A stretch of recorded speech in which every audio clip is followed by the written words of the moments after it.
மீகா 7ஆம் அதிகாரம் 15வது வசனத்தை நாம் வாசிப்போம். உன்னை அதிசயங்களை காண பண்ணுவேன்.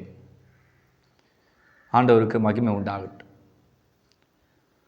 என் அன்பு சகோதரியே, என்னுடைய வாழ்க்கையில் ஒரு அதிசயம் நடக்காதா என்று சொல்லி நீ தேவ சமூகத்தில் ஏக்கத்தோடு தவிப்போடு கூட இந்த வசனத்தை கேட்டுக்கொண்டு இருக்கலாம்.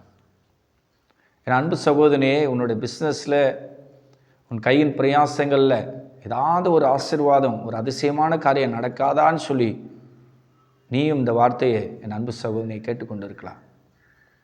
நிச்சயமாக கர்த்தருடைய நாமத்தில் சொல்கிறேன், உங்கள் வாழ்க்கையில், உங்கள் பிஸ்னஸில், உங்கள் வருமானத்தில், உங்கள் எல்லா பிரயாசங்களில் ஒரு அதிசயத்தை கர்த்தர் இந்த வசனத்தை கொண்டே செய்வார். மீகா என்கிற இந்த தீர்க்கதரிசி காலத்தில் கர்த்தர் இந்த மீகா தீர்க்கதரிசி வச்சு உரைத்த தீர்க்கதரிசன வார்த்தை எல்லாருடைய வாழ்க்கையில் அது நிறைவேறும். நீங்கள் அப்படியே தேவ சமூகத்தில் மீகா 7:15 வச்சு, ஏசப்பா என்னுடைய வாழ்க்கையில் ஒரு ஆசீர்வாதத்தை எனக்கு தாங்க, என் அதிசயங்களை காண பண்ணுங்க. இதுவரைக்கும் என்னுடைய வாழ்க்கையில் கண்ணீர், வேதனை, பிரச்சனை, போராட்டம், உபத்திரம், கடன் தொல்லைகள், வியாதிகள், வறுமைகள், இழப்புகள், இதை தான் நான் என்னுடைய வாழ்க்கையில் பார்த்தேன் கண்டி. ஆண்டவரே, என்னுடைய வாழ்க்கையில் இதுவரைக்கும் நான் சந்தோஷத்தையே அனுபவிக்கலப்பா. ஆண்டவரே, நான் உடைஞ்சு போயிருக்கிறேன், நொறுங்கி போயிருக்கிறேன். என் கண்ணீரை, என்னுடைய உபத்திரத்தை நீங்கள் மாற்றி எனக்கு ஒரு அதிசயத்தை நீங்கள் செய்யுங்கப்பான்னு சொல்லி அப்படியே மீகா 7:15 வச்சுக்கின்னு நீங்கள் அப்படியே மனதுருகி ஆண்டவர்கிட்ட கேட்கணும். ஏசப்பா, என்னால் முடியல ஆண்டவரே, நான் உங்கள் பிள்ளை, நான் உங்கள் உங்கள் மகனாக நான் இருக்கிறனே, உங்கள் மகளாக நான் இருக்கிறனே.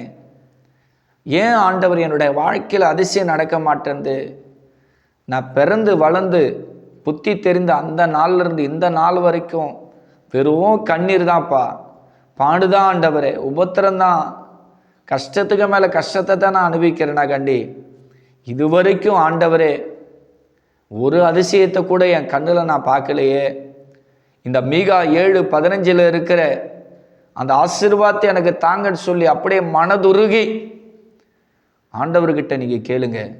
கர்த்தருடைய நாமத்தில் உங்களுக்கு இந்த வார்த்தையை கொண்டு, இந்த வசனத்தை கொண்டு கர்த்தர் என் மூலியமாக உரைக்கிற தீர்க்கதரிசனம் என்ன பார்த்தீங்கன்னா, கர்த்தர் ஒரு அதிசயத்தை உங்களுக்கு செய்வார். நிச்சயமாக செய்வார் சொல்கிறேன்.